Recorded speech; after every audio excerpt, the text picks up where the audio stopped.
Moteur et action. Entretenir son cerveau. Ce cerveau, ce magnifique organe qui nous permet de faire des choses miraculeuses quand on sait s'en servir et quand on l'entretient correctement. Parce que le cerveau, c'est un muscle, comme tout le monde le sait. Mais, beaucoup de personnes oublient de le faire travailler. Et comment on peut faire ça? C'est simple. La chose qui me vient à l'esprit, la première chose, c'est la lecture. Pour moi, j'ai compris que dans ma vie, dans cette nouvelle vie que je mène, si je ne lis pas régulièrement des choses, des textes inspirants, des personnes inspirantes, je m'endors.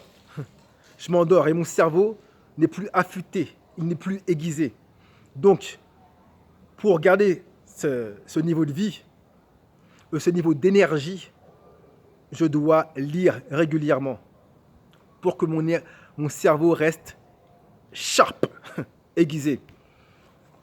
La lecture, c'est pas une coïncidence si toutes les personnes qui réussissent ou qui ont réussi, quasiment toutes vont vous parler de la lecture. Quasiment toutes vont vous dire qu'elles lisent. Mais je pense que même c'est même obligatoire. Je pense que toutes. Parce que la lecture, les livres, c'est une information. La lecture, en fait, c'est télécharger dans son cerveau le savoir des autres. Qu'est-ce qu'ils ont fait? Quelles sont les étapes par lesquelles ils sont passés pour en arriver où elles en sont, où elles en sont. C'est quoi les pièges? Quels sont les pièges? Quelles sont les nouvelles technologies, les nouveaux savoirs que je peux utiliser dans ma vie? Qu'est-ce que les gens ont étudié qui peuvent me permettre à moi de vivre ma meilleure version? Donc la lecture, mes chers amis, pour moi, c'est obligatoire pour garder son cerveau aiguisé. Au début, j'ai sous-estimé la lecture. Je pensais que, ok, ça fonctionne, mais ce n'était pas autant important pour moi. Jusqu'au jour où j'ai commencé à arrêter de lire parce que je pensais que je savais tout. Oh, c'est bon, je connais le développement personnel. Ils vont encore dire la même chose. Oh, la spiritualité, je connais encore. Oui, Dieu, oui, le cœur, tout ça. Donc, je pensais tout connaître. Mais j'ai vu que quand j'arrêtais de lire, mon niveau d'énergie chutait. Mon niveau de motivation chutait. Parce que j'étais plus en train de nourrir le cerveau. Le cerveau, il faut le nourrir constamment. Ça peut être la lecture, ça peut être tout simplement en faisant des choses différentes. Au lieu d'utiliser toujours les mêmes trajets, utiliser les mêmes outils, faire les mêmes choses, se diriger au même endroit tout le temps, change de direction. Va voir ce qui se passe à gauche, va voir ce qui se passe en haut. Tout ça, ces petits détails, ces petits changements de routine, aussi, I was going to say, j'allais dire también en espagnol, parfois je change de langue comme ça. Des petits changements comme ça de routine, d'itinéraire, permettent aussi au cerveau de se transformer, de se modifier, de s'adapter. Parce que c'est ça le pouvoir du cerveau. Il peut s'adapter, se modifier tout le temps. Et surtout, ne croyez pas ce qu'on vous a dit à l'école. Quand j'étais à l'école, qu'est-ce qu'on m'a dit? Un jour, je me rappelle même l'endroit, le moment, parce que je me suis dit, ah oui, c'est vrai. Mon professeur nous a dit que le cerveau, arrivé à un certain âge, il commençait à flancher. Il commençait à ne plus fonctionner correctement et à pourrir en fait, petit à petit. Plus l'âge passait, plus on perdait des neurones. Faux! C'est une information fausse. C'est une information fausse.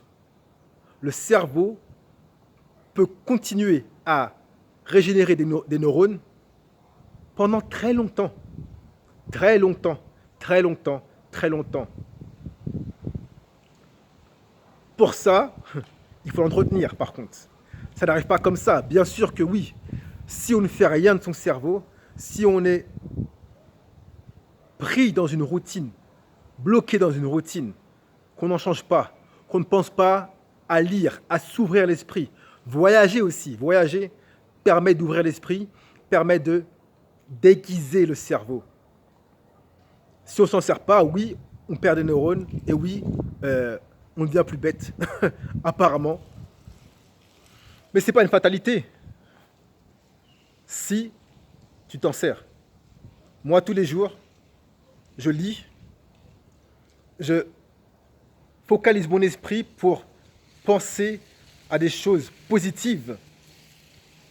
Parce que les pensées positives, c'est pas comme ça. Il faut entretenir son cerveau à penser positivement. Le cerveau, c'est comme un jardin. Si tu laisses ton jardin pas entretenu, les mauvaises herbes, elles poussent toutes seules. Tu n'as rien besoin de faire.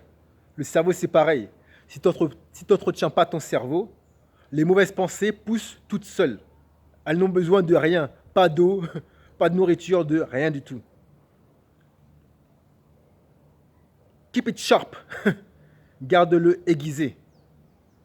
Il y a bien sûr, il n'y a pas que la lecture. Hein. Il n'y a pas que la lecture, le voyage. Il y a énormément de techniques pour aiguiser son cerveau.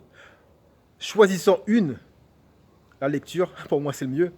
Lecture de textes inspirants pour toi, peu importe ce que c'est. Et tu verras les changements de ta vie. Juste le fait de lire, en fait, tu verras les changements de ta vie. Tu verras comment tu abordes la vie différemment parce que tu as des nouvelles informations.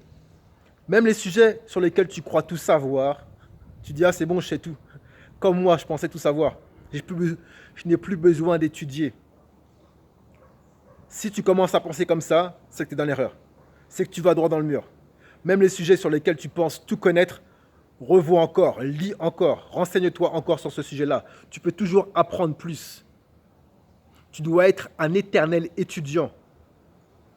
C'est ce que je me dis dans ma tête tout le temps. Je suis un éternel étudiant. Comme ça, je reste pas, je commence pas à me dire je connais tout, je suis intelligent. Et ça, c'est le début de la stupidité. Ok, alright. Merci de m'avoir écouté. Toujours un plaisir de partager avec vous. Plaisir.